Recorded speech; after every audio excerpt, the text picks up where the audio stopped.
बिस्मिल्लाहिर्रहमानिर्रहीम। अस्सलाम वालेकुम। मैं हूं सैयद अनवारुल हसन और आप देख रहे हैं प्रोग्राम सच तो यह पीटीवी न्यूज़ इस्लामाबाद स्टूडियो से। नाज़रीन, मुल्क के सियासी मंजरनामे पर अहम पॉलिटिकल डेवलपमेंट्स हो रही हैं। आज क्वेटा में पाकिस्तान पीपल्स पार्टी की 56वीं यौम तासीस के मौके पर तकरीब से खिताब करते हुए chairman peoples party Bilawal Bhutto Zardari साहब ने कहा कि मुल्क का जो 70% तबका है वो नौजवानों पर मुश्तमिल है। वो खुद नौजवान है और अब नौजवानों की क़यादत खिलाड़ी नहीं बल्कि वो करेंगे, यानी बिलावल भुट्टो जरदारी साहब। साथ में उन्होंने कहा कि पीपल्स पार्टी इक़्तिदार में आएगी तो चार्टर ऑफ इकोनॉमी लेकर आएगी और मुल्क को इस वक्त एक नए मीसाक जमहूरियत की ज़रूरत है। उन्होंने कहा कि पिछली हुकूमत में वजारत ख़जाना मुस्लिम लीग नवाज के पास थी, वो फेल हो चुकी और उन्होंने सियासत के शोबाज करार दिया। इस मौके पर को चेयरमैन पीपल्स पार्टी और पीपल्स पार्टी पार्लियामेंटेरियन के सरबराह साबिक सदर आसिफ जरदारी साहब ने भी खिताब किया और अपने खिताब में उन्होंने कहा कि बलूचिस्तान पाकिस्तान का दिल है, बलूचिस्तान की आवाम को बलूचिस्तान के ज़ख़ायर का मालिक बनाएंगे। उन्होंने कहा कि हम सबको बिलावल भुट्टो जरदारी को सपोर्ट करना है और उनकी तरबियत करनी है। अहम आज का ये दोनों के खिताबात थे और बड़ी पॉलिटिकल मैसेजिंग भी इस पर हुई, इस पर भी हम गुफ्तगू करेंगे। फिर आज हमने देखा कि चेयरमैन पाकिस्तान तहरीक इंसाफ की बीवी बुशरा बीबी साहिबा और उनके वकील लतीफ़ खोसा साहब की मुबैना ऑडियो लीक मंजर-ए-आम पर आई, जिसमें दोनों गुफ्तगू कर रहे हैं केसेस के हवाले से। और इस मौके पर बुशरा बीबी जो साबिक खातून अव्वल हैं, वो चेयरमैन पीटीआई की बहनों से मुतल्लिक खुलकर अपने इख्तलाफात का इजहार कर रही हैं लतीफ़ खोसा साहब से, जो उनके वकील हैं। और उन्होंने कहा कि उन्होंने आज इस एक मौके पर जब चेयरमैन पीटीआई के सामने उनकी बहनें बात कर रही थी और लतीफ़ खोसा साहब के हवाले से उनकी शिकायत कर रही थी या उनके जो कंडक्ट है उसके खिलाफ बात कर रही थी, तो उन्होंने कहा कि बुशरा बीबी ने स्टैंस लिया कि वही उनके वकील रहेंगे और वो इस हवाले से उन्होंने ये बात भी चेयरमैन पीटीआई को बता दी। तो इस हवाले से भी ज़रा गुफ्तगू करेंगे। पीटीआई में जो साबिक खातून अव्वल हैं और चेयरमैन पीटीआई की बहनों के दरमियान जो इख्तलाफात हैं वो खुलकर सामने आए हैं। इस मुबैना ऑडियो लीक की वैसे लतीफ़ खोसा साहब ने तस्दीक भी की है। फिर पीटीआई से मुतल्लिक एक अहम खबर, चेयरमैन पीटीआई की जानिब से बैरिस्टर गौहर साहब को चेयरमैन के तौर पर नामजद किया गया पीटीआई के इंट्रा पार्टी इलेक्शन में। ये एक बड़ा सरप्राइजिंग सिलेक्शन है चेयरमैन पीटीआई की।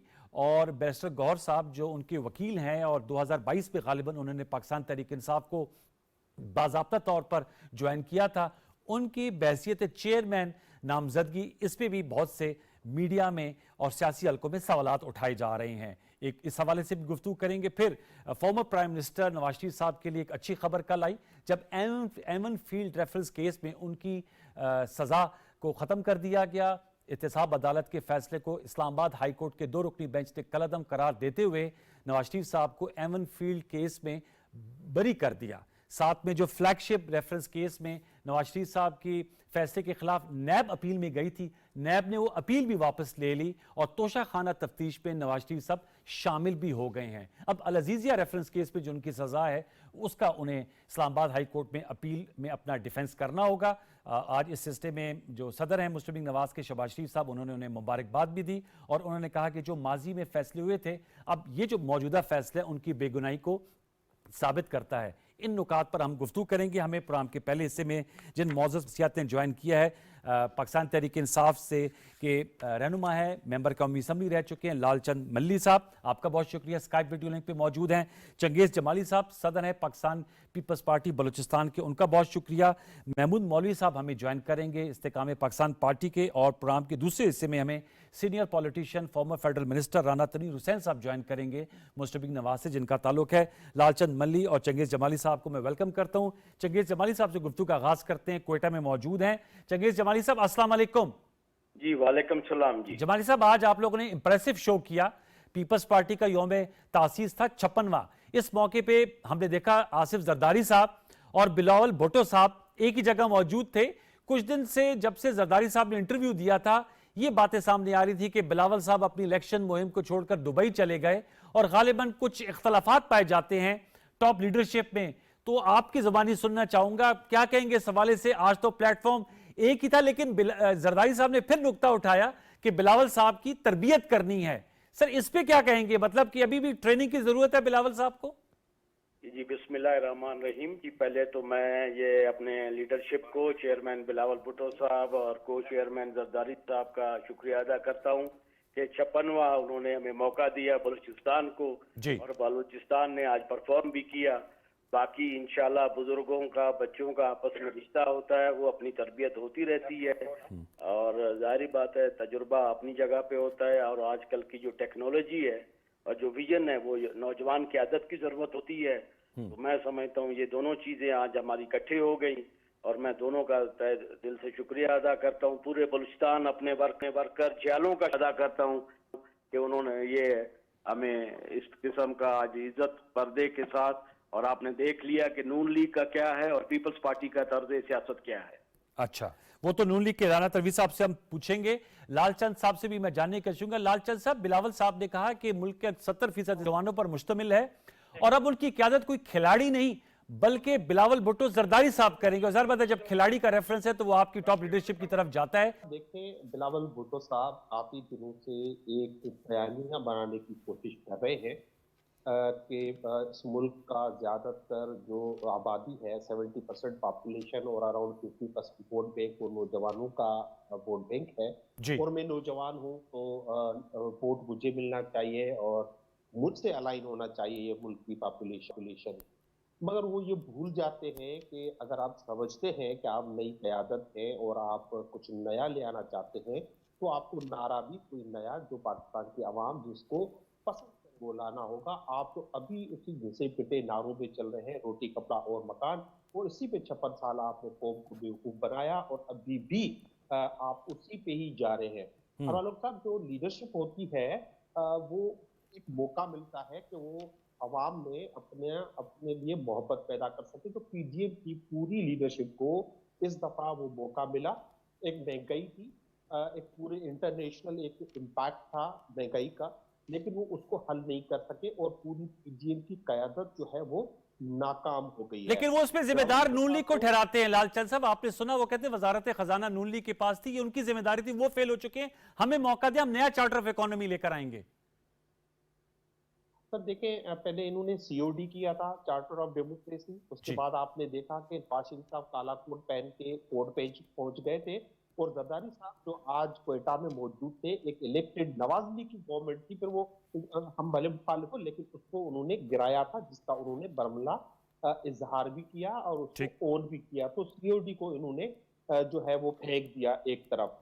तो ये चाहे वो जो कहते रहे, लेकिन आपको कल से एक बहुत ही सब अखबारों में भी एक जो स्टोरी पब्लिश की है, एक साबिक गवर्नर भी हैं और पंजाब भी इनकी लीडरशिप के है, मखदूम अहमद साहब, उन्होंने कल बता दिया है पूरी कौम को कि आज भी इमरान खान 70% पे खड़ा है, बाकी सब जमायतें इकट्ठा करके उनका 30% भी नहीं बन रहा है। तो बड़ा वाज़ेह है, कोई ऐसा जो है पोल नहीं हुआ है, पब्लिक पोल नहीं आया है जिसमें आपको बिलावल भुट्टो साहब कोई, जरदारी साहब कोई प्राइम मिनिस्टर बनते हुए नजर आए। चले इस पे लालचंद साहब मैं दोबारा आता हूं। एक जुमला, बड़ी अजीब सी बात है कि बिलावल भुट्टो साहब नारे लगवाते हैं, अगली बारी फिर जरदारी, और जरदारी साहब नारा लगवाते हैं कि बिलावल भुट्टो वजीर आजम, यानी कि बाप बेटे के अलावा पूरी दुनिया इनके हिसाब से खत्म। आपकी पार्टी में जो इंट्रा पार्टी इलेक्शन है उसमें सर जो बैरिस्टर गौहर साहब का नाम आया है, ये बड़े लोगों को इस पे हैरत हुई है, वर्ता हैरत में डाला हुआ है कि गौहर साहब जो 2022 पे पीटीआई है, आप भी अरसे से पीटीआई में शामिल हैं और भी बड़ी दीगर लोग हैं, और पीटीआई का सफर भी को भी शुरू हुए 26 साल हो गए हैं, तो जो पिछले साल है उनको चेयरमैन के तौर पे नामजद कर दिया गया, इस सिलेक्शन पे क्या कहेंगे? जी देखिए, मुखालफिन को हैरत हुई है और बिल्कुल हैरत होना भी चाहिए। वो कहते हैं कि 100 सुनार की एक लोहार की। इमरान खान ने वो काम किया है कि जो ताकतवर कुव्वतों ने इलेक्शन कमीशन के जरिए हमारी पार्टी को, पाकिस्तान तहरीक इंसाफ को बाहर करने की कोशिश की थी, उसको हमने मुकम्मल तौर पर खान साहब ने अपनी जहानत से नाकाम बना दिया है। अच्छा। और हमने इस काम में आपने देखा कि एक पाकिस्तान तहरीक इंसाफ के खिलाफ जो इलेक्शन कमीशन का फैसला आया कि 20 दिन में इलेक्शन करवा दें। इस मुल्क में 175 पार्टियां हैं, किसी पार्टी की इस तरह की स्क्रूटनी नहीं। उसके लिए बैरिस्टर गौहर साहब की जो सिलेक्शन है, मेरा सवाल था बैरिस्टर गौहर साहब की सिलेक्शन से कैसे मतलब मकसद फेल हो गया आपके मुताबिक की जो कोशिश थी पीटीआई को बाहर रखने की? बैरिस्टर गौहर साहब, जमानत है दोबारा इलेक्टोरल फील्ड में आने की, या कोई और शख्स आता तो वो ऐसा ना कर सकता जो पॉलिटिशियन होता इन प्योर सेंस? सर देखिए, देखिए जो पॉलिटिशियंस हैं, आज हमने सुप्रीम कोर्ट के चीफ जस्टिस को एक खत लिखा है कि पाकिस्तान तहरीक इंसाफ की जो सियासी क़यादत है, प्योरली सियासी क़यादत है, उनको अगवा किया जा रहा है, अगवा बयान अगवा किया जा रहा है, उन पे तशद्दुद किया जा रहा है, जमानतें मिलती हैं, अगर कोर्टें उनकी जमानत करती हैं तो उनको फिर से उठा लिया जाता है। इंसानी हकूक की जो है सीवियर वायलेशन हो रही है। देखिए, तो हमारी और भी कोई क़यादत आती तो हमें ये शफाफी था कि उनको फिर से उठा लिया जाएगा। ओके। गौहर खान एक तो पार्टी से बहुत ज्यादा लॉयल भी हैं और वो लॉ के स्टूडेंट भी हैं, और उनके साथ एक बड़ी लॉयर कम्युनिटी भी खड़ी है, और हमें यकीन है कि गौहर खान की मुकर्ररी से हमारे मुखालफिन को शदीद तकलीफ हुई है और होना भी है। ओके, और पीटीआई के अंदर इस हवाले से कोई दो राय नहीं पाई जाती। मैं दोबारा लौट के आपके पास आऊंगा लालचंद साहब। महमूद मौलवी साहब ने हमें जो है, एक सर मैं आता हूं ना आपके पास, अभी आपको जल्दी कोई नहीं है। इजलास हुआ, कोर कमेटी का इजलास हो गया है, उन्होंने इसकी अप्रूवल दे दी है, और इंशाल्लाह गौहर खान हमारे नए चेयरमैन होंगे और नामजद होंगे। ओके, चलिए, अच्छा कि आपने क्लियर, कोर कमेटी ने तस्दीक कर दी है। वैसे ये भी मैं आपसे पूछूंगा कि फिर नामजदगी चेयरमैन से आई, और चेयरमैन के लिए और कोर कमेटी ने उस पर स्टैंप लगा दिया। बारकैफ ये आपकी पार्टी का राइट है जो वो फैसला करती है। महमूद मौलवी साहब ने हमें ज्वाइन कर लिया है इस्तेकाम पाकिस्तान पार्टी के। महमूद मौलवी साहब, अस्सलाम वालेकुम। महमूद मौलवी साहब, लालचंद साहब से मैंने पूछा है बैरिस्टर गौहर साहब के हवाले से, उन्होंने कहा है कि वो कोर कमेटी ने तस्दीक कर दी है, और अगर हम किसी पॉलिटिशियन को बनाते पीटीआई के तो इन्हें खदशा था कि वो उनकी गिरफ्तारी अमल में आ जाएगी। इस पर भी राय दीजिएगा।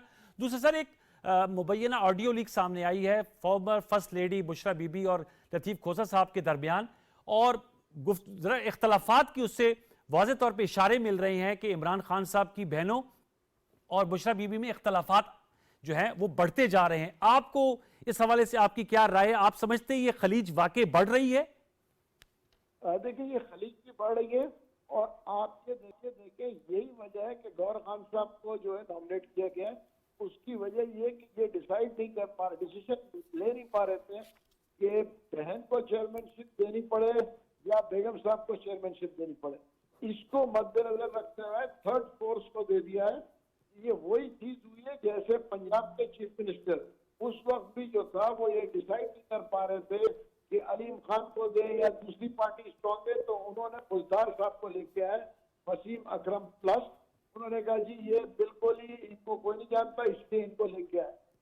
तो ये वही चीज रिपीट हुई है, और क्योंकि बहन जो है मेरे ख्याल से ज्यादा पुरानी और काबिल थी और अहल थी जो कि चेयरमैन बन सके, मगर बेगम साहब की भी बड़ी इंटरेस्ट था, तो इसको डिस्प्यूट को खत्म करने के लिए गौहर खान साहब को जो है चेयरमैन नामजद कर दिया गया। अच्छा, आपके ख्याल में इससे जो पार्टी में डिस्प्यूट पड़ रहा था वो खत्म हो गया है, तो इसका मतलब है कि जो चेयरमैन पीटीआई ने सिलेक्शन की है उससे उन्होंने अपनी पार्टी को इंटैक्ट रखा है? महमूद मौलवी साहब, नहीं देखिए, अभी तो ये उस वक्त डिसीजन ये ले गया, मगर अब ये देखना है कि अंदरूनी ये इनको कितने जो एक्सेप्टेबल होगा उनकी हमशीरा को और उनकी मिसेस को और बाकी पार्टी के लोगों को।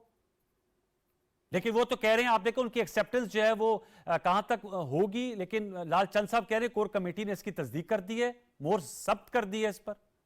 भाई देखें, कोर कमेटी में कौन है? देखें उनकी बहन और उनकी मिसेस के बीच में ये डिस्प्यूट है, लेकिन अब मुझे नहीं मालूम कि इस वक्त कोर कमेटी में उनकी हमशीरा होती है या नहीं होती है, या उनकी मिसेस थी या नहीं थी। ठीक, ये तो मेरा ख्याल से कबल इस वक्त है कि मैं कोई स्टेटमेंट दूं, मगर जो नजर आ रहा है इस डिस्प्यूट्स को सॉर्ट आउट करने के लिए थर्ड फोर्स को दे दिया गया है। जरा मेरे साथ, आपने हम नुकता उठाया, इस मेरे साथ रहेगा चंगेज साहब का राब्ता मुनक़िद है। चंगेज साहब, आप हैं हमारे साथ? जी जी, मैं आपके साथ हूँ। हाँ चंगेज साहब, वो लालचंद साहब कह रहे थे कि आपने सवाल मैं इसलिए करूं कि उन्होंने कहा कि 56 साल से वही नारा है, कोई नया नारा लेकर है, रोटी और कपड़ा मकान, ताकि लोग इंगेज हो सके।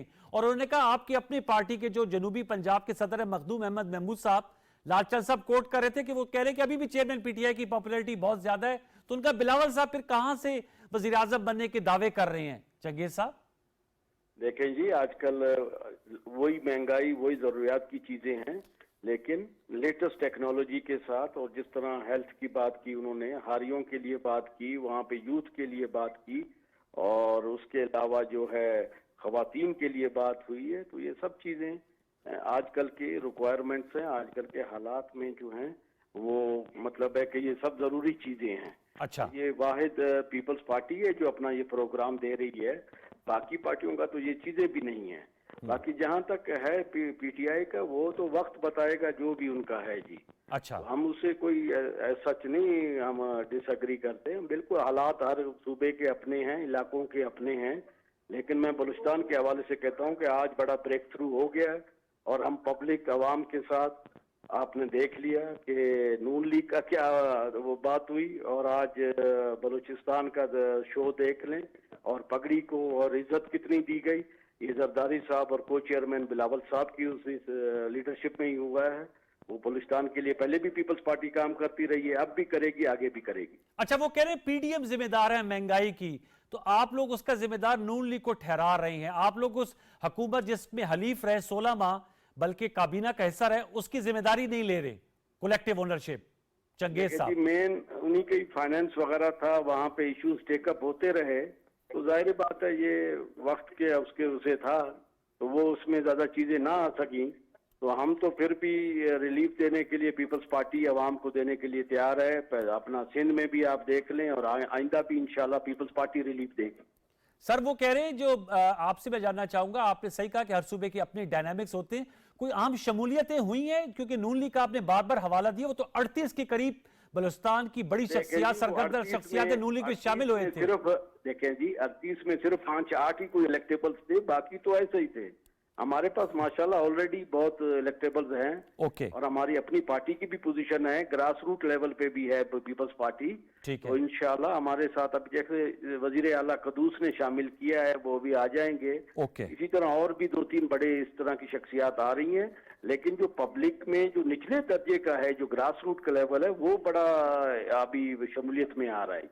ओके, मेरे साथ रहेगा लालचंद साहब। आपने सुना एक तो इनका जवाब, दूसरा महमूद मौलवी साहब। आप मैं ज्यादा बात नहीं कर सकूंगा। चले जमाली साहब, शुक्रिया sir, thank you very much, आपने मौकफ दिया पीपल्स पार्टी का। लालचंद साहब, आपने सुना महमूद मौलवी साहब कह रहे हैं कि ये बेसिकली बैरिस्टर गौर साहब की जो चॉइस है वो घरेलू तनाजे को खाने के लिए है, जो चेयरमैन पीटीआई की बहनों और बेगम के दरमियान था।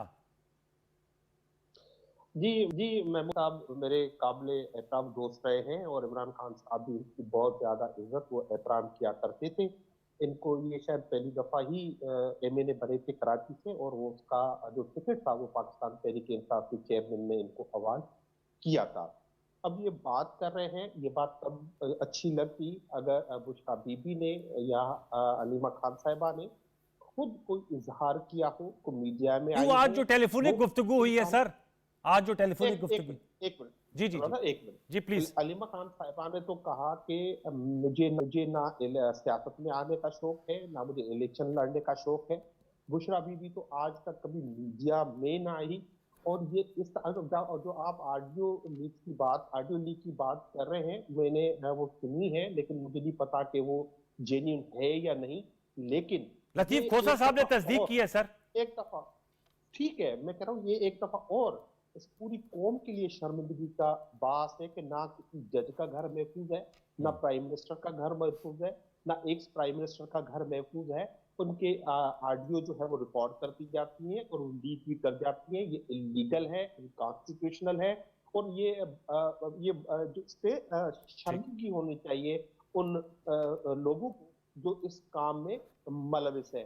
तो जो आपका ओरिजिनल सवाल है, देखिए पाकिस्तान तहरीक इंसाफ ने जो फैसला किया, इमरान खान ने फैसला किया, एक निगरान जो चेयरमैन मुकर्रर किया है, उससे यकीनी तौर पर ये जो स्टार प्लस के ड्रामे देखते हैं, जो ख्वातीन के ड्रामे देखते हैं, ख्वातीन के झगड़े देते हैं ना, उनके जहन पे उन्हें बहुत बुरा असर डाला। अच्छा, ये मुझे बताएगा महमूद मौलवी साहब, निगरान चेयरमैन पीटीआई कहा जा रहा है, अभी लालचंद साहब ने भी कहा, आप क्या कहेंगे इस हवाले से? वो कह रहे हैं कि ये एक ऐसा फैसला है कि इससे जो उनके मुखालफीन है पीटीआई के, वो जिसे कहते हैं वो इसी यास में रहे कि पीटीआई टूट फूट का शिकार होगी। वैसे तो पीटीआई से इस्तेकाम पाकिस्तान पार्टी और पीटीआई पार्लियामेंटेरियन बन गई है, लेकिन इनका उन्होंने एक अच्छी तुरुप की चाल चली है। देखिए, ये मुझे नहीं मालूम कि आइन के अंदर गुंजाइश है निगरान की या नहीं है। ये तो मेरे ख्याल से, क्योंकि पीटीआई की आइन इस वक्त जो अमेंड हुई है, क्या हुआ है कि उसमें निगरान की गुंजाइश है नहीं है, ये तो देखें मेरे ख्याल से मेरा कोई जाती इशू नहीं है खान साहब के साथ, बिल्कुल से कह रहे हमारे लालचंद साहब, मगर ये देखना पड़ेगा कि पीटीआई के जो आइन है उसके अंदर गुंजाइश है कि इंटीरियम जो है चेयरमैन का या नहीं, ये वो उस वक्त उसके बाद देख के ही बता सकते। तो मेरे ख्याल से उस पर लालचंद साहब जो है बेहतर बता सकेंगे कि आइन में गुंजाइश है या नहीं। अच्छा, बैरिस्टर गौर साहब से आपकी, चूंकि आप भी पीटीआई में रहे हैं, न्यू एंट्रेंट है वैसे तो सियासत में, 2008 का इलेक्शन उन्होंने पीपल्स पार्टी के टिकट पे लड़ा था बुनेर से, पीटीआई में शमूलियत 2022 में हुई, तो महमूद मौलवी साहब आप लोगों के लिए भी एक सरप्राइज था? मतलब पहले पीटीआई का आप हिस्सा थे, आप नहीं है, लेकिन जब ये नाम आया तो आपके लिए भी सरप्राइजिंग था? देखिए मेरे हिसाब से सरप्राइज जो है ना सबके लिए था, और इवन लालचंद साहब के लिए भी सरप्राइज होगा, क्योंकि ये वही सरप्राइज आया है जैसे चीफ मिनिस्टर पंजाब आए थे बुजदार साहब। जब बुजदार साहब आए, जो पुराने बैठे हुए थे वो तो उनको पहचानते भी नहीं थे। ठीक, लालचंद साहब इस बात में तो वजन है जो महमूद मौलवी साहब का है कि बैरिस्टर गौर साहब, जाहिर बात है खान साहब के वकील वकालत कर रहे थे और अच्छे तरीके से उनको डिफेंड कर रहे थे, एक डिसेंट शख्स हैं, लेकिन चेयरमैन पीटीआई का ओहदा, उसके लिए पॉलिटिकल कार्डर्स में आपके बहुत से लोग मौजूद है। आपने का खदशा था कि उनके खिलाफ केसेस ना हो, ना उनकी गिरफ्तारी अमल में ना आ जाए, लेकिन आपके सेनेटर्स भी मौजूद हैं, काफी फाल सेनेटर्स भी हैं, दीगर और भी शख्सियात हैं, तो खुरा उनके नाम का निकला। वैसे ऑनेस्टली सिद्ध के दिल से बताइएगा, आपके लिए भी थोड़ा सा तो एक सरप्राइज पैकेज होगा लालचंद साहब? देखिए अनवर साहब, कल एक खबर आई और सबने देखी और सुनी, हमारे एक एमएनए है गुलजफर खान, उसका एक बच्चा था, वो माजूर था जी। उस बच्चे को उठा लिया गया क्योंकि गुलजफर खान घर पे मौजूद नहीं थे। हमारी पूरी कयादत, चेयरमैन हो इमरान खान साहब, वाइस चेयरमैन शाह महमूद कुरैशी साहब, हमारे एक स्पीकर असद कैसर साहब, हमारे प्रेसिडेंट परवेज इलाही साहब, तो ये बहुत सारे नाम हैं, यास्मीन राशिद में कितने नाम लो, वो बिना किसी जुर्म के कई माह से वो जेलों में है। और आप यकीन समझे कि ये हमारा एक टैक्टिकल मूव है, हम इसकी निगरान कहते हैं कि हम उनको स्टॉप गेट अरेंजमेंट, जो हमें बेसिकली जो इलेक्शन कमीशन जो जिस वो काम कर रहा है जिनके कहने पे, हमें उनको नाकाम बनाना था और हमने उनकी चाल को नाकाम बनाने के लिए ये काम किया है। और हमारे चेयरमैन जो है वो इमरान खान थे, हैं और रहेंगे। ओके, और आप समझते हैं चूंकि उनकी पॉलिटिकल लीगल टीम का हिस्सा थे, लीगल टीम में सेनेटर बैरिस्टर अली जफर साहब भी हैं? नहीं सर, मैं ये जानना चाह रहा था, आपने कहा लेकिन जब इमरान खान को इस्लामाबाद हाई कोर्ट में गिरफ्तार किया था, उस वक्त भी ये मौजूद थे। जब तोशाखाना का केस चला तो भी उन्होंने कंटेस्ट किया था, वो उनके बहुत करीब थे। और ये लीगल टीम का भी एक पूरी हमारी जो लीगल टीम और प्लस 2 कमेटी ने उसको तस्दीक उसकी कर। मेरा नुक्ता ये था कि उसमें बैरिस्टर, आपके बैरिस्टर अली जफर साहब भी हैं, वो भी सेनेटर रह चुके हैं, और क्या आप समझते हैं इनमें अहलियत है कि ये आपकी पॉलिटिकल कैंपेन को लीड करें? क्योंकि चेयरमैन पीटीआई को जब इलेक्शन में बल्ले के निशान के साथ आप जाएंगे तो सियासी जलसे करना, पॉलिटिकल बयानियां बनाना, उसके लिए पब्लिक स्पीकिंग करना, और जो आप लोगों का एक मिजाज है पीटीआई का, ये उससे जरा हट के है ना, जरा धीमे मिजाज के हैं लालचंद साहब। बल्कि महमूद मौलवी साहब, इस पे आप भी कमेंट कीजिएगा। हमने देखा है पीटीआई का जो ज्यादातर है वो एक एग्रेसिव टोन होती है, बैरिस्टर गौर साहब तो जरा धीमे मिजाज के, ये पब्लिक स्पीकिंग उस तरह मैस मोबिलाइजेशन कर पाएंगे?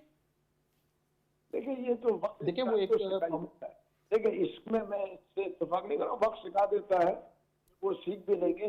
मगर ये मैं कहूँगा कि सीनियर लोग और भी सेनेट के लोग थे जिनके ऊपर कोई केस नहीं थे और काफी पुराने लोग थे, उनको चांस मिलना चाहिए। मगर देखिए हर पार्टी का अपना जाती डिसीजन होता है, और अगर वो डिसीजन लिया गया, क्योंकि पास्ट में भी देखिए वही वाली बात मैं कहूँगा, डेमोक्रेसी तो कभी किसी पार्टी में नहीं है, मैं एक पार्टी की बात नहीं कर रहा हूँ। तो जो डेमोक्रेसी की हम सब पार्टी बात करते हैं, डेमोक्रेसी नहीं है, जो अनाउंसमेंट आया अनाउंस हो गए, क्योंकि होना ये चाहिए था कि हर पार्टी में डेमोक्रेसी कि भाई डिसाइड करते कौन होगा कौन नहीं होगा, पुराने कितने। देखिए लोग जो सालों से बैठे उनकी उम्मीदों पे मतलब पानी फिर जाता है ना, कि देखिए इतने साल उन्होंने लगा दिए और वो अचानक कोई आया, होना ये अपने की पार्टी का मतलब नजरिया है।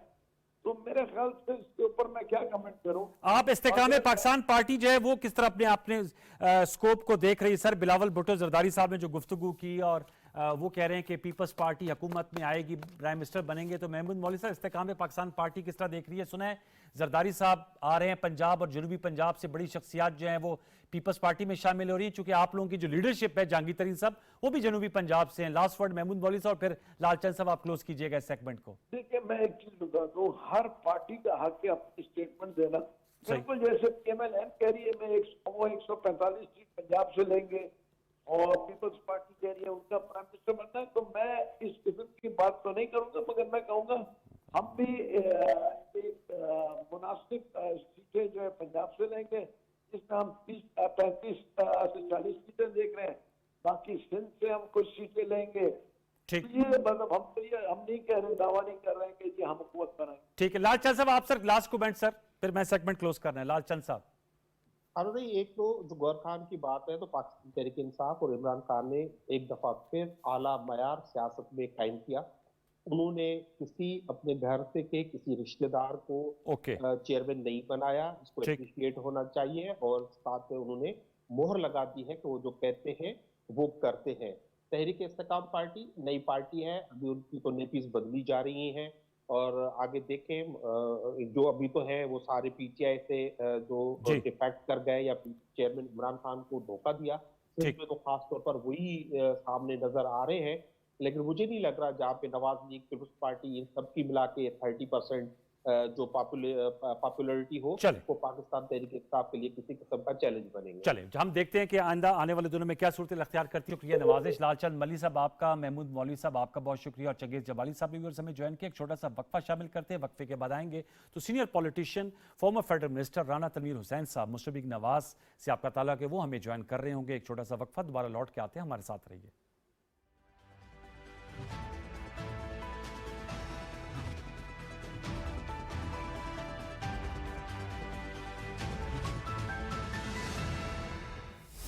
Welcome to Star and Style Season 4. The truly talented Meena Kashif and the very glamorous Faryal Mahmood. Full-time traveler. सुकून से आपको इंतजार है। Passionately करती हैं। This is what I want to see. Yes. It dealt with childhood trauma. अपने अब्बा से, अपने अम्मा से खुल के बात नहीं करती। It's even tougher if you're an independent producer. कि ये एक ऐसा फॉर्मूला है जो चलता रहेगा। प्यार मेरा तू तकड़ी च तोलना वे प्यार मेरा। आप बहुत जल्द मुझे देखेंगे star and style season 4 with my very very dear friend Asim Yar Tiwana. Only on PTV home. देखना मत भूलिएगा। सितारों का जहां।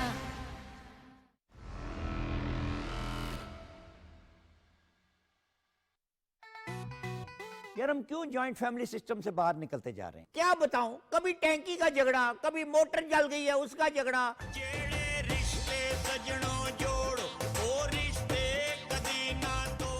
सिर्फ म्यूजिक पढ़ना कोई खूबी नहीं है, इसको प्रैक्टिकल करना चाहिए। तेरे बिना सोनी सोनी लगे रे चांदनी। छोटी मोटी बातें तो घरों में होती रहती हैं। ये तो आपने ईमान से बिल्कुल 16 आने बात कही। दिल किसी की याद में होता है बेकरार क्यों?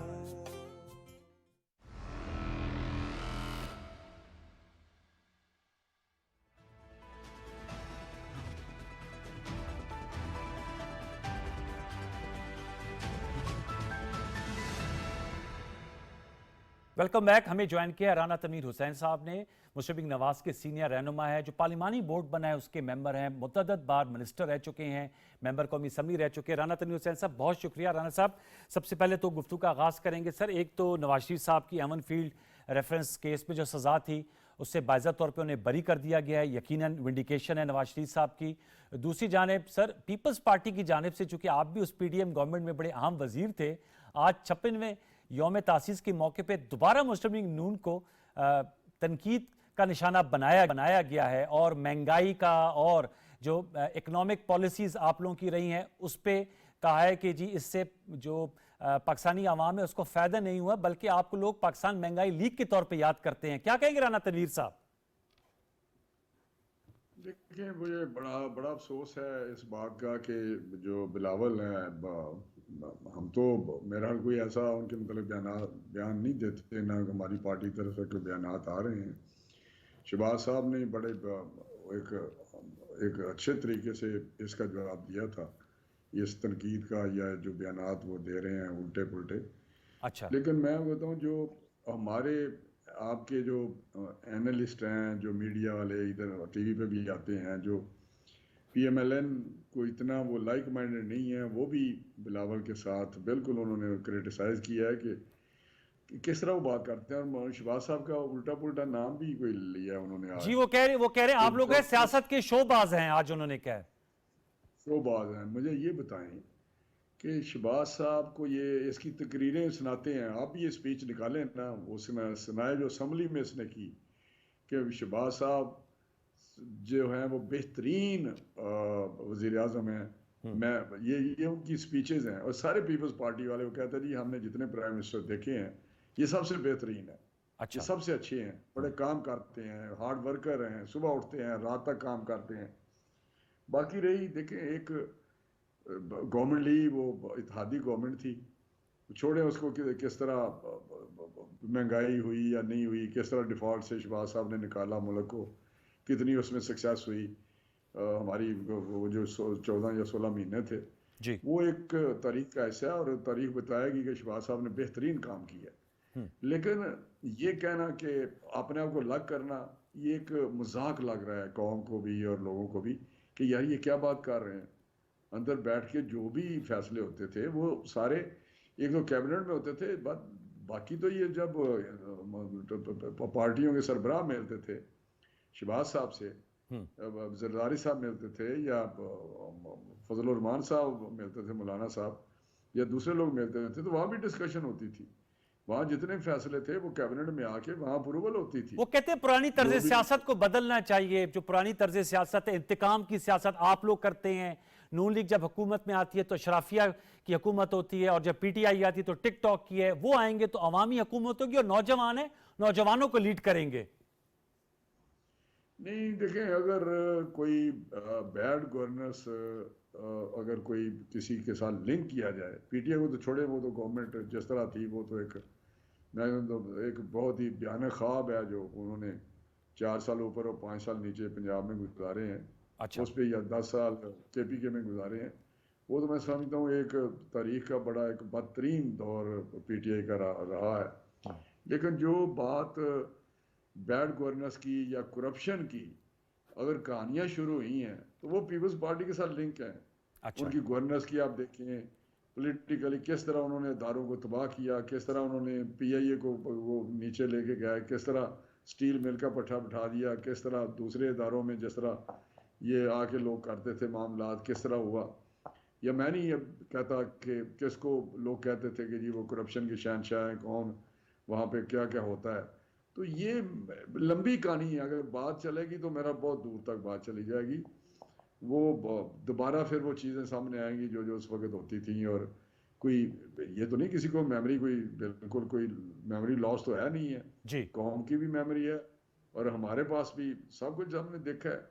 तो राणा साहब ये इंतखाबात की गर्मा गर्मी है आप समझते हैं, या पीपल्स पार्टी मायूस हो चुकी है? बिलावल साहब ने यह भी कहा कि वो पीडीएम की हुकूमत और जो आप इत्तेहादी रहे हैं मायूस हो गए थे रवैयों से। ये आपको इंतखाबात की गर्मा गर्मी लगती है, या वाकईतन पीपल्स पार्टी और आपके दरमियान खलीज पैदा हो गई है? नहीं, मैं दरअसल दोनों चीज़ें हैं। अच्छा, एक तो ये है कि वो पॉलिटिकल टूल के तौर पे एक ऐसे बयान इस दीवार पे खड़ा होना चाहते हैं जो बिल्कुल जिसका बेस नहीं है, जिसकी फाउंडेशन नहीं है।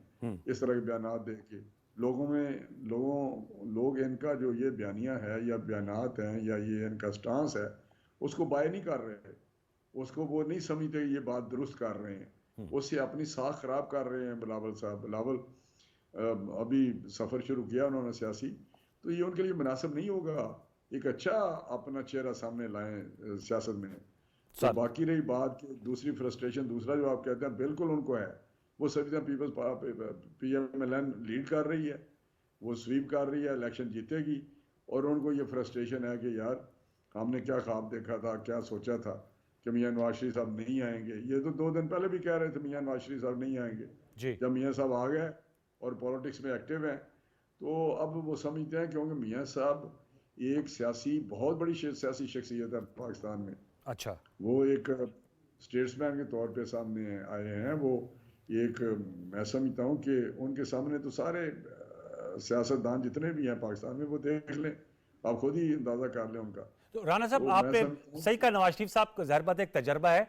सर एमन फील्ड में उनकी सज़ा जो है वो ख़त्म हो गई, फ्लैगशिप में जो सज़ा के ख़त्म हुई थी तो नैब ने अपील वापस ले ली, अल अजीज़िया की रह गई है। राना साहब आप समझते हैं नवाज शरीफ साहब 8 फरवरी के इलेक्शन के लिए पब्लिक ऑफिस के लिए इंतखाब में हिस्सा ले पाएंगे? आप बड़े सीनियर पॉलिटिशियन है, आप लोगों की असम्बली ने जिसमें आपका भी हिस्सा थे एक एक्ट पास किया था, लेकिन बहुत से मारीन कहते हैं कि जो तायात नाअहली है वो सुप्रीम कोर्ट का फैसला जो है वो सबकत ले जाता है कानून साजी पे, जब तक से आइन में तरमीम नहीं करेंगे वो नाअहली बरकरार रहेगी। राना साहब नहीं, मैं नहीं ये समझता 100% वो हिस्सा लेंगे। देखिए बात यह अच्छा। है कि जहाँ तक केसेस का तल्लक है, वो एक झूठे केस बनाया गया है और सुप्रीम कोर्ट के या जहाँ भी था प्रेशर के तौर पे बनाया गया। और उसका आपने सुना, कल नैब की बातें सुनी, वो क्या जी वो कहते थे कि जी नैब कहते थे हम हमारे साथ तो हमारा बड़ा हम नहीं एस्टेब्लिश कर सके इनका कोई लिंक इस प्रॉपर्टी के साथ। तो ये मेरा ख्याल है इस तरह की केसेस जो थे वो खड़े होने ही नहीं थे, ठहरने ही नहीं थे। तो वो तो अपनी जगह बात दुरुस्त है कि अब फ्लैगशिप है। अगर लोअर कोर्ट ने, अकाउंटेबिलिटी कोर्ट ने उनको बरी कर दिया उससे, तो इन्होंने अपील कर दी। जी अब बताएं लोअर कोर्ट पे तो अगर उन्होंने बरी कर दिया तो इसका मतलब है कि उनको दबकाने से, प्रेशराइज करने से जजों को वो कुछ नहीं लिख सके, यही मतलब है। और इन्होंने अपील कर दी है कि ऐसी वहाँ पे डॉक्यूमेंट किसी के कहने पे, किसी के प्रेशर में अपील सबमिट कर दी। लेकिन बात जो आप कर रहे हैं कि उनकी नाअहली वाली, सर वो खुद सुप्रीम कोर्ट की उन्होंने कहते थे कि जी आप आज कहते हैं लाइफ डिस्क्वालिफिकेशन क्यों है, तो आप पार्लियामेंट को चाहिए था ना कि फिक्स करते कि कितनी होनी चाहिए डिस्क्वालिफिकेशन। तो उनके कहने पे तो पार्लियामेंट ने वो एक्ट में अमेंडमेंट की है और वहाँ 5 साल कर दी। तो नैब के लॉज में भी, जहाँ नैब में सजाएं कन्विक्ट होते हैं लोग, वहाँ भी डिस्क्वालिफिकेशन अप टू 10 इयर्स है। ओके, वो नहीं है कि लाइफ है। अच्छा आप कहते हैं तयन हो चुका है। सर ये बताइएगा, कल मैंने राना तनवीर साहब राजा अशरफ साहब का इंटरव्यू किया था, स्पीकर नेशनल असेंबली। उन्होंने कहा कि नून लीग को उनके मुताबिक, वो शुमाली पंजाब पीपल्स पार्टी के सदर हैं, आप भी पंजाब से इलेक्शन लड़ते हैं शेखुपुरा से, वो कहते हैं इस मरतबा 2024 के इंतखाबात में आपको पंजाब में टफ टाइम मिलेगा PMLN को, और लाहौर में भी मुश्किलात देख रहे हैं। मैं आपसे जानना चाहूंगा, आप तो पंजाब के हार्टलैंड से इलेक्शन लड़ते हैं, इस दफा इलेक्शन मुश्किल होगा PMLN के लिए पंजाब में? देखिए उनकी अपनी, वो एक समझदार हैं, प्राइम मिनिस्टर भी रहे हैं राजा साहब, और स्पीकर भी रहे हैं, वजीर भी रहे हैं, इलेक्शन भी लड़ते हैं, पार्टी के वर्कर के तौर पे भी उन्होंने बड़ा काम किया पीपल्स पार्टी में। लेकिन मैं एक बात बताऊं सर, ये अपनी अपनी असेसमेंट भी आप कह सकते हैं, या एक पॉलिटिकल एक नैरेटिव किस्म की बात के जी वो ये बात करना चाहते हैं कि PMLN सब का फोकस PMLN पे है। जितनी पॉलिटिकल पार्टीज हैं, कोई तो हमारे साइड साथ खड़ी होती हैं, तो कुछ देख के कि इन्होंने स्वीप करना है तो वो क्रिटिसाइज करना शुरू कर देते हैं। तो राजा साहब की असेसमेंट मैं समझा ठीक नहीं है। अच्छा, मैं आखिर हम भी पॉलिटिकल वर्कर हैं, देखते हैं ग्राउंड रियलिटी देखते हैं, और अब लोगों का बिल्कुल मूड चेंज है। वो कहते हैं कि मियाँ नवाज शरीफ साहब को वो उम्मीद के तौर पे देखते हैं कि पाकिस्तान जिस क्राइसिस में है या जिस चैलेंजेस का मुकाबला है पाकिस्तान को इस वक्त, उससे अगर कोई निकाल सकता है तो मियाँ नवाज शरीफ साहब ही निकाल सकते हैं। और मियाँ नवाज शरीफ साहब का ऐसे नहीं वो कहते, उनकी जो पीछे तारीख है हुक्मरानी की, जब वो प्राइम मिनिस्टर बने हैं या चीफ मिनिस्टर रहे हैं 2 दफ़ा, तो उन्होंने परफॉर्म किया, डिलीवर किया और करके दिखाया है। उनके 3 अदवार रहे हैं, 3 अदवारों में भी बहुत ज़्यादा रिफॉर्म्स आई हैं। 90 वाला देख लें, इकनॉमिक रिफॉर्म्स लाए। आप 97 वाला देखें तो वहाँ पे एटमी धमाके हुए और बहुत सारे आपको चीज़ें मिलेंगी।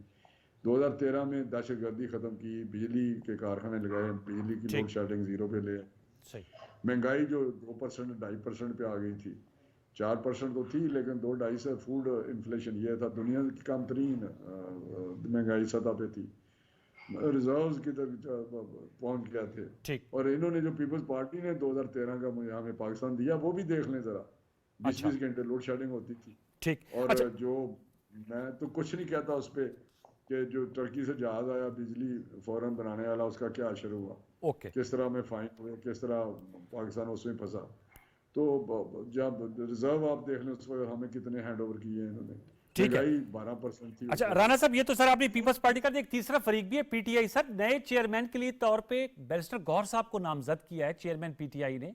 इस पे नामजदगी पे आप क्या कहेंगे? मैं देख रहा था सोशल मीडिया पे ख्वाजा आसिफ साहब ने कहा, जो नून लीग के बड़े सीनियर रहनुमा है, कि चेयरमैन पीटीआई को कोई पॉलिटिकल कार्डर से बंदा नहीं मिला। तो उस पर साबिक वज़ीर आज़म और पीएमएल के सीनियर लीडर हैं शाहिद खाकान अब्बासी साहब ने कहा कि इस लिहाज से उनकी तारीफ करें कि आपकी जमात नून लीग वो किसी वर्कर को कभी भी क़यादत नहीं सौंपते, ना पीपल्स पार्टी, बल्कि खानदान में रखते हैं। अच्छा, मैं अनवार साहब जो आपने बात किया पीटीआई के वो नॉमिनेशन जो चेयरमैन की कर रहे हैं, तो उसमें मैं समझता हूँ कि ये एक तो उनका पार्टी का मसला है, उनकी अपनी पार्टी ने या चेयरमैन पीटीआई ने जो फैसला किया है, इमरान खान ने, वो उनका अपना फैसला है, जो भी वो करें। अच्छा, हर पार्टी का अपना मसला होता है, लेकिन मैं समझता हूँ कि शाहिद खाकान साहब को ये कहना कि नून की तरह अपने खानदान से नहीं किया, बाहर से किया, पता नहीं शाहिद खाकान का क्या मसला है, मुझे तो कोई समझ नहीं आता। सर ये तो आपको बेहतर पता होगा, आपके पुराने रफीक और साथी रहे। बताएं शहबाज साहब सीनियर बंदे हैं या नहीं है, मुझे बताएं। सीनियर मोस्ट आफ्टर द मियां नवाज शरीफ साहब, बिलाशुबा वो तीन दफा तो चीफ मिनिस्टर रहे हुए हैं जी, और पंजाब के सदर रहे हुए हैं बार पीएमएलएन के। और मैं समझ नहीं आ रही कि मसला क्यों इस तरह करते हैं अपनी पार्टी। मैं समझता हूँ कि सबसे बेहतर, हाँ मैं तो ये कहता हूँ, जब शाहिद खाकान को प्राइम मिनिस्टर बनाया था, जब मियां नवाज शरीफ साहब नहीं रहे थे 2017 में जी, उस वक्त भी शहबाज साहब को बनाना चाहिए था और मामला शायद इतने ना बिगड़ते। अच्छा हाँ, तो ये तो अजीब बात करते हैं सर। अच्छा सर, आप ये बताएगा, आप पार्लिमानी बोर्ड भी तश्कील दे दिया गया नून लीग का, आप उसका मेंबर हैं। सर किन बुनियादों पे टिकट दिए जाएंगे? लॉयल्टी की बुनियाद पर, कारकर्दगी की बुनियाद पर, बरादरी की बुनियाद पर? राना तनवीर साहब देखिए अनवर साहब, मैं एक बात बताऊं कि वहां पे जो होते हैं इंटरव्यू, उसमें पॉलिटिकल क्रेडेंशियल पूछे जाते हैं कि भाई आपका क्या पार्टी में कंट्रीब्यूशन है, आप अगर एमएनए रहे हैं, एमपीए रहे हैं, आप क्या करते रहे हैं, दूसरा पार्टी के साथ उनका जो वाबस्तगी है वो किस तरह हो रहा है, 5 साल 10 साल या चलते रहे हैं, आप किधर से या क्या करते रहे हैं। तो ये सारी चीज हमने, दूसरा उनकी हल्के से देखते हैं कि इनकी एक्सेप्टेबिलिटी और पॉपुलैरिटी वहाँ पे क्या लोगों का इनके मतलब क्या ख्याल है। अगर मैंने हूँ किसी हल्के से, तो वहाँ पे वो पिछले 5 साल का देखेंगे ना कि लोगों के साथ मैंने किस तरह डील किया है, पार्टी की पॉलिसीज को किस तरह आगे लेके क्या हूँ, और पार्टी के जब भी कोई प्रोग्राम हुए उसमें क्या कंट्रीब्यूट किया है। तो ये सारी चीजें देखते हैं, और वहाँ पे कोई एक बोर्ड का मेंबर तो नहीं है, पता नहीं 30 हैं, 30 प्लस हैं, कितने हैं जी। तो मियां नवाज शरीफ साहब खुद इंटरव्यू करते हैं, शहबाज साहब उधर होते हैं। तो वहाँ पे मेरिट पे ही, मेरिट का लफ्ज एक है, लेकिन आगे उसके जो है कि भाई उसकी बेसिस क्या है मेरिट के, वो आपको मैंने बता दी है। राणा साहब, इस इलेक्शन में 2024 में इलेक्शन में अपना मध्य मुकाबला आप किसको समझ रहे हैं, पीपल्स पार्टी को या पीटीआई को? देखिए हर सूबे के मुख्तलिफ पॉलिटिकल डायनामिक्स हैं। सिंध में कराची छोड़ के पीपल्स पार्टी का वहाँ पे है, हमने वहाँ पे काफी अरसा से स्पेस अपनी छोड़ी हुई थी रूरल एरिया में, सिंध का जिसको आप कहते हैं जी, वहाँ तो पीपल्स पार्टी के साथ है।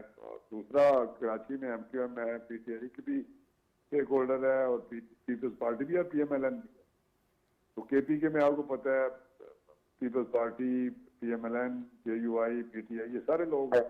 ठीक। तो बलोचिस्तान के अपने डायनामिक्स है, वहाँ पे मेरा ख्याल है पीएमएलएन कंफर्टेबल है। अच्छा। तो पंजाब में तो है पीएमएलएन।